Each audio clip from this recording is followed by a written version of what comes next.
So ayun nga guys, ohay gozaimasu. Nandito na tayo sa ating site. Alas 10 na at inutusan ako ng mga alipin ko. Grabe, inutusan akong bumili ng may inom.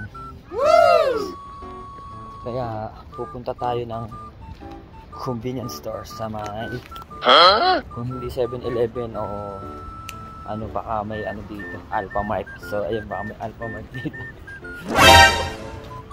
So ayun guys, makikita nyo dyan, naglalakad na tayo. Kasi nagsawa na sila na bumili ng may inom namin, kaya ako naman inutusan. Kasi puro laging sila inutusan kung bumili ng iniinom namin.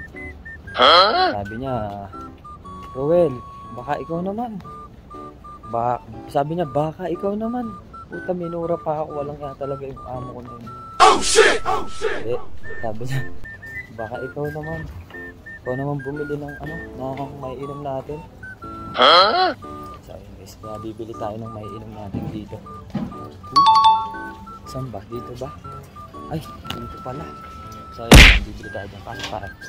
Ayun guys, ito yung binili ko sa kanila, ocha. 2 ocha, tapos 3 kape hore. So ayun, ocha kasi yung dalawang alipin, ocha yung pinabibili nila. So ayun, bayaran na natin to. So ayun, binabayaran na natin dito kay ating Japon. Harishisha na guys, yung mas. Hi! 799円でございます。はい。袋一緒で大丈夫ですか？はい、大丈夫です。Diba? はい、1000円お願いします。 Ayan, ito na. Hirintay lang natin sukle. はい、201円のお返しでございます。はい、レシート。領収書ですね。これ領収書です。領収書。あはは。いい漢字は読めないから。それで大丈夫です。はい、大丈夫ですか。はい。ありがとうございます。はい。ありがとうございました。ありがとうございます。Tinuro niya yung resisyo. Hindi kasi ako sanay. Yung resisyo kasi na sinasabi, yung parang katibayan na sa convenience store mo nabili, yan parang pinaka-resibo talaga. So ayun, kaya maglalakad na tayo uli pabalik na site, no? Ay, sumobra tayo, naligaw tayo. Pambihira kasi, may Japon kasing kasalubong, kaya napadiretso ko eh. Oh shit! So ayun guys, dito pala ating site. Nagkamali ako, sorry. Guys, gago! Na tayo uli sa ating site. Ay nako, pagod ako ngayong araw. Talagang tinatamad na ako magtrabaho. Hindi ko alam kung bakit ganito. Parang nawawalan ako ng gana magtrabaho. Parang pumapasok na lang ako, parang napipilitan na lang ako pumasok. Pero okay naman, nagagawa ko naman yung trabaho ko. Kaya lang parang tamad na ako. Parang gusto ko nang lumipat na ibang bansa. Parang ayoko na dito. Tapos na agad yung kontrata ko dito para makalipat ako ng ibang bansa. Sawa na dito sa mga Japon. So ayun, kasi kabisado ko na yung trabaho nila. Oo, galing ko na magtrabaho eh. Wala na silang may tagong trabaho sa akin. Lahat alam ko na eh.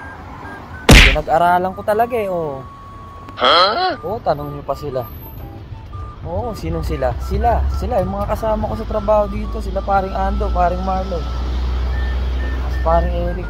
Oo, magaling nga ako magtrabaho. Ako yung pinakamagaling na magtrabaho sa aming 4. So, hindi ko sa binubuhat yung bangko ko.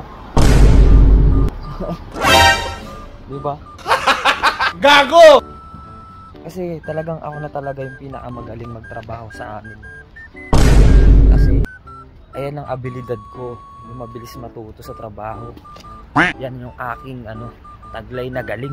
Kanya-kanya tayong tinataglay na mga kakayahan. So ayun, yung isip ko kasi mabilis pumake-up pagdating sa trabaho. So ayun guys, no? Kaya madali kong na-master yung mga trabaho nila. Kaya lang may isa lang akong hindi pa naman master yung salita nila, no? Hirap masterin nun guys. Yung bibigyan na natin tong kupal na to. Ayun, kumuha ka na dito kupal. Oh shit! Oh shit! Ish! Oh! Yabay na. Yabay na. Ocha desho. Kimochi ga kawaru desho, hito wa. Yabay na. Ocha. Wakaru yo. So, ayun, di ba? Kupal talaga eh. Ito pa isang kupal, oh. Was. Ay. Ha? Boss. Kore desu ka? Kore desu. Takayo. Takayo, boss. Ay, boss. Tadakimasu.